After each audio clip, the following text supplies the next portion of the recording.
Mrs. Laurel Miller, Asia Program Director for the Crisis Group. Welcome to the program. Thank you. It's a pleasure to be with you. What does mean the recent U.S. statement for Afghan political leaders? Basically, no Abdullah and no Ghani? Well, I think what you're seeing is very significant American frustration with the inability to form a negotiating team for sitting across the table in peace talks with the Taliban. Of course, this is tangled up with the question of the disputed presidential election. But the consequences right now for the peace process are what I think is foremost in the minds of American officials. The statement said the United States is not abandoning our partnership with Afghanistan. Does it mean that the U.S. no longer sees Abdullah and Ghani as partners? The statement that Secretary Pompeo released certainly calls that into question. It does say that it's not abandoning Afghanistan as a partner, but at the same time, it suggests that the U.S. government at the moment does not see President Ghani and Dr. Abdullah acting as partners of the United States. What's the message of the U.S. by cutting a huge amount of aid money to Afghanistan? I think the message is, first and foremost, one of expressing the priority that the United States attaches to the Afghan politicians coming to some kind of compromise solution on their political dispute, and the importance that the United States attaches to getting the peace process going. It shows that the U.S. is willing to use the leverage that it has in terms of its assistance dollars in order to make that quite clear. I think it also shows, unfortunately, I'm sure in the minds of many Afghans, that the United States is prepared to disengage from Afghanistan, not only militarily, but financially, if it doesn't see the partnership with the Afghan government producing the kinds of results that the United States wants to see in terms of protecting U.S. interests. Do you think the statement will make Afghan political leaders to compromise and make a united government? Whether it causes them to make a united government or not, I don't know. But if this threatened cutoff of aid is not seen as a crisis by Afghan political leaders, I don't know why not. This is an enormous sum of money for a government that is, in international terms, extraordinarily dependent on foreign aid. And I don't see any realistic prospect of the Afghan government finding ways to replace those resources, both because of the unlikelihood that other foreign governments would replace those aid dollars, but also because the entire world now is moving into an economic recession, maybe even an economic depression because of the coronavirus pandemic. And that's not a situation in which I would think that a government that's under the kind of financial strain that the Afghan government is can expect to be able to replace those resources. So you think that the Afghan government will not survive without the aid? I'm not suggesting it will immediately collapse without the aid, but it's simply a fact. I'm not justifying it or criticizing it one way or the other. It's simply a fact that the Afghan government is extremely dependent on foreign resources. Even apart from the security costs, about 60% of the Afghan government budget comes from foreign donors. About 90% of the costs of sustaining the Afghan security forces comes from foreign donors. in comparison to other governments around the world, that is a very extreme degree of foreign aid dependence. And it suggests that the Afghan government will find it very difficult to sustain anything like the current level of services to the population or funding salaries, food, equipment for the Afghan security forces if it takes this big hit, and if aid flows diminish in the future even further. Do you expect that the U.S. urge other countries and its allies to cut aids to Afghanistan to bring more pressure on the political leaders? I think the U.S. threat to cut $1 billion this year and another $1 billion next year is a serious threat. I think it would be very unwise not to take that threat seriously. And I also think that if the U.S. does cut its aid to that degree, it is possible that other foreign donors would follow the U.S. lead. I haven't seen any indicate that as yet, but that is a possibility given that the U.S. is the leading donor in the world to Afghanistan. But do you see cutting of the aid as an indicator that the U.S. no longer sees Afghan government survival vital for its interest in Afghanistan? Yeah, in the past, the U.S. was very hesitant to put too much conditionality on its aid to Afghanistan. And it was very hesitant to make these kinds of threats. And what was the reason? The reason was that the U.S. strategy in Afghanistan depended on its partnership with the Afghan government and the success and survival of the Afghan government. And so that put the U.S. in a position where it really couldn't use its aid to exert this kind of political leverage.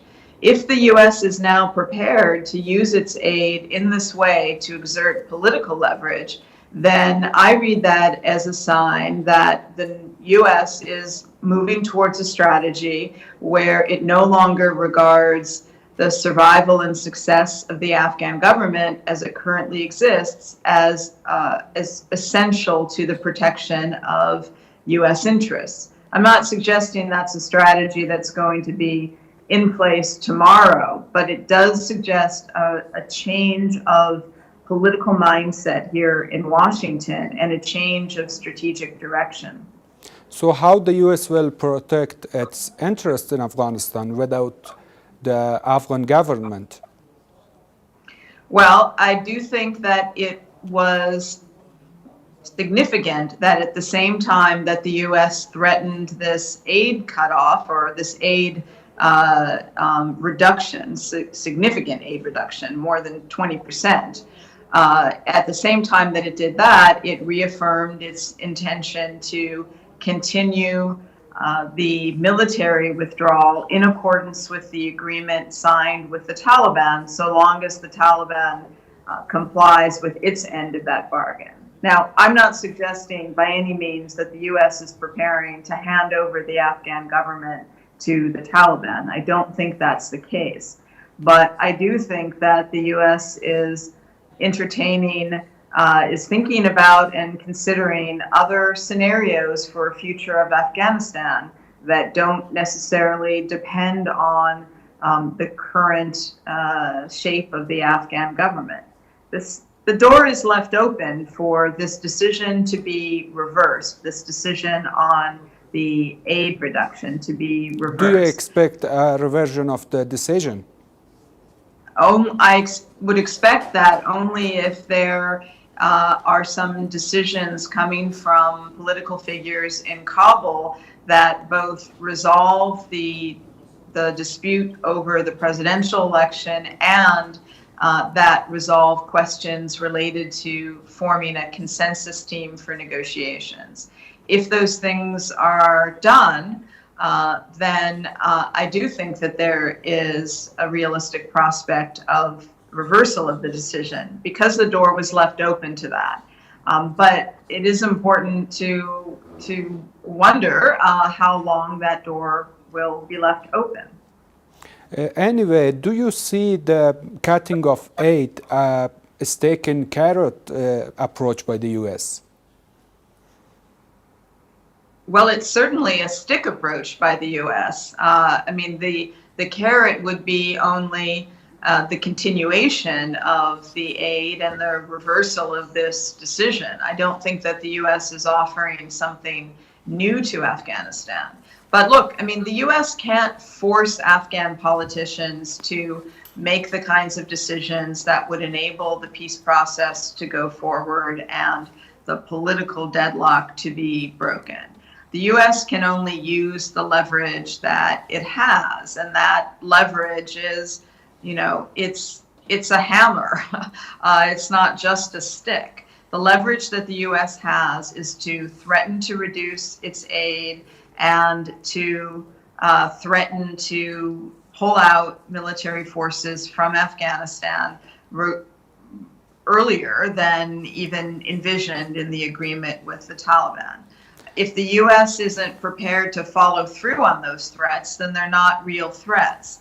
I do sense a change in the political atmosphere here in Washington, and I believe that these are credible threats.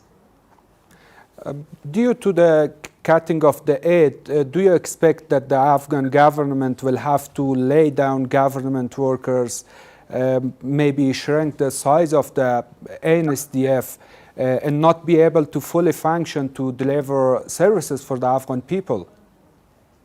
It will have to take some steps along those lines because there isn't a lot of excess in the Afghan government budget.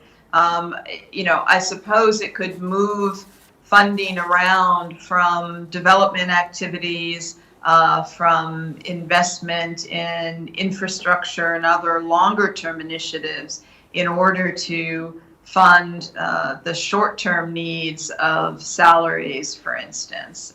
There may be some steps like that that the Afghan government can take, but the idea that there will be more government revenue to be brought in to any degree that comes close to compensating for $1 billion cut, I think is wildly unrealistic.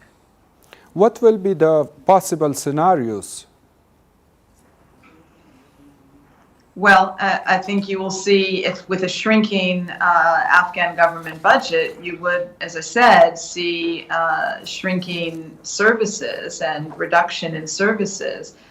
This could also have an impact, possibly, on the morale of the Afghan security forces if they sense an abandonment by American military forces. I mean, it's important to note also that the statement from Secretary Pompeo referred not only to an aid cutoff, but to limitations on the kind of military support that it might provide to Afghan forces if the U.S. believes that it would be in support of politically motivated activities. So, you know, if things go in a very negative direction in terms of fragmentation of the political landscape in Afghanistan, it would become much more complicated for the U.S. to provide military backing for Afghan forces. And as I said, you could see potentially a faster withdrawal by the U.S. As you said, a statement distinguished ANSDF from other parts of the government, but don't you think that this will be a dangerous thing? Dangerous for the United States or for Afghanistan? Of course, I think this would be very dangerous for Afghanistan. I think the U.S. Aid cut, as well as if we do see U.S. reluctance to provide backing for Afghan security forces because of questions about how those forces are being used, could accelerate any trend towards fragmentation. And I think that would be extremely dangerous for Afghanistan. It's not only a question of government services, it's a question of whether the Afghan security forces would continue to hold together in a scenario like that. What does it mean for the Taliban? Do you think they will get stronger politically? Well, look, I think it's quite unfortunate that the political disputes in Kabul are only reinforcing Taliban propaganda. They are reinforcing the Taliban's narrative that they are more cohesive and coherent than Afghan political forces in Kabul are. I'm not saying that that's in fact true. I'm just saying that that is their narrative, and what we see happening, the disagreements and the fractures in Kabul are feeding into that Taliban narrative. Whether that would actually increase their popularity in Afghanistan among the population, I can't say. But this is a situation that can only be helpful to the Taliban, not harmful to the Taliban. Do you think a possible scenario will be Afghan political leaders talking to the Taliban in a Bonn II format conference and making an interim government minus Abdullah and Ghani?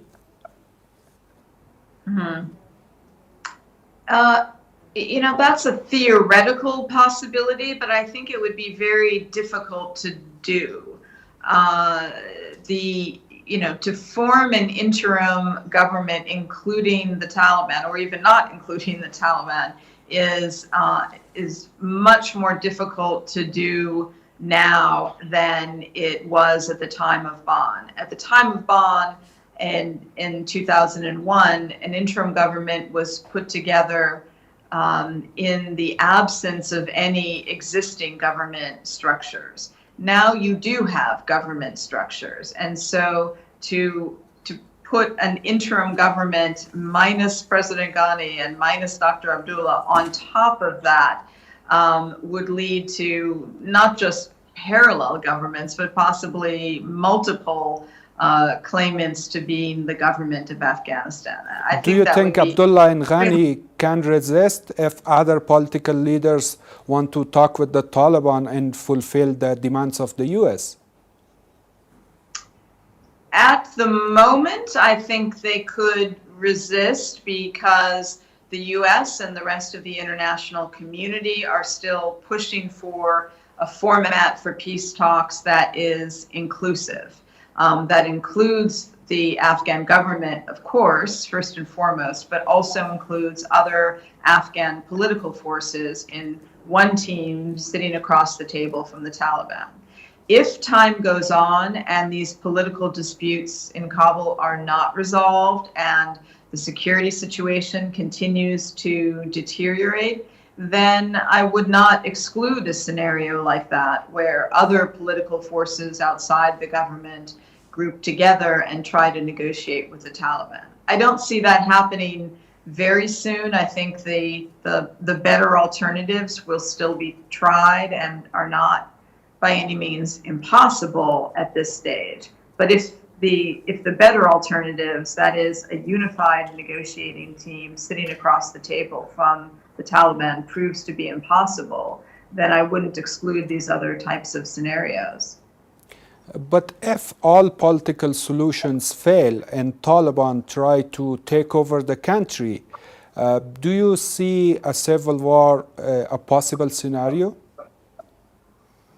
Yes, I think there's a genuine risk of an intensified, more deadly, more bloody civil war if these political disputes are not resolved. The integrity, the cohesion of the Afghan security forces depends on political cohesion in Kabul as well. And if the political landscape begins to fragment in Afghanistan, then I think there's a genuine and serious risk that the security forces would fragment as well. And that is a recipe for intensified civil war. Both Ghani and Abdullah talk about national interest, peace, and democracy. But when you see their actions, is that really what they want? Look, I mean, I believe that all Afghans want peace. And I certainly believe that President Ghani wants peace and that Dr. Abdullah wants peace. The disagreements are over how to get there and whether there can be some consensus developed on how to get to peace, on what a peace process looks like.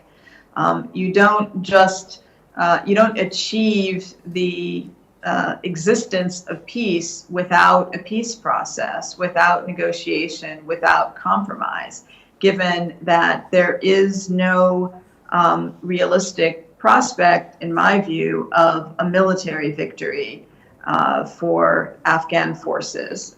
I think not a realistic prospect anytime soon for a military victory for the Taliban either, which is why I think there is a high risk of intensified civil war. However, there does need to be political unity in order for there to be unity on the battlefield. If you have seen the recent statement of the Iran Foreign Ministry regarding Afghan government and political situation, it shows that Iran also is disappointed with the current situation. What's your view? I think instability in Afghanistan is not in Iran's interest, and so I'm not surprised that they are critical of the current situation. Of course, they have their reasons to be critical of what the United States has done as well, but it's not at all surprising to me that they made some rather pointed remarks about what is going on the political scene in Kabul.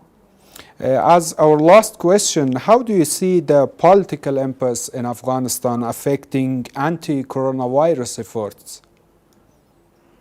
I think that's another tremendously difficult issue that could be extremely devastating to the Afghan population. And again, it's just not possible for governments to take the kind of strong measures that they would need to take to deal with a health crisis of that magnitude if they are distracted by and divided by political issues such as those that we see now. I think it's just, frankly, it's cruel to the Afghan population not to pull together in this time of looming health crisis and find a way to achieve political unity. Laurel Miller, Asia Program Director for Crisis Group, thank you for your time. Thank you. It was my pleasure to be with you.